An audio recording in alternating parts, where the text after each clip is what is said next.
হ্যাঁ, গরমের কারণে ঠান্ডা একবার কম ছিল, এখন আবার বাইরে গেছে। এই কালকে আজকে সকাল থেকে আর কি বাইরে গেছে, দম ছাড়তে পারতেছে না। রিপোর্টে কোনো সিমটম আসে নাই, কিন্তু মনে করতেছি যে প্রচণ্ড গরমের কারণেই তার জ্বর এবং দুর্বলতা দেখা দিচ্ছে। গত 15 দিন থেকেই থেমে থেমে জ্বর আসতেছিল। তখন গত বৃহস্পতিবার থেকে জ্বর 104, 103। তখন আমরা ডাক্তার দেখাই, শিশু হসপিটালে নিয়ে আসি।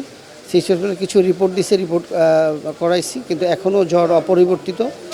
103, 104-এর নিচে কোনোভাবেই নামতেছে না এবং খুবই দুর্বল।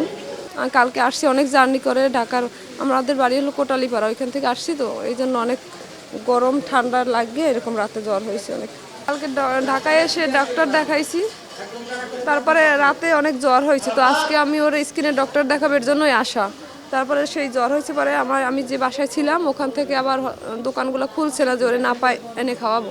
তার সাথে সাথে হঠাৎ দেখি ওর চোখ একদম উপরের দিকে এরকম, আর চোখ পলক মারতে পারে না। না, রাতে জ্বর হয়েছে 2টার দিকে হয়েছিল, তারপরে তো আর এখন পর্যন্ত কোনো ট্রিটমেন্ট হয় নাই।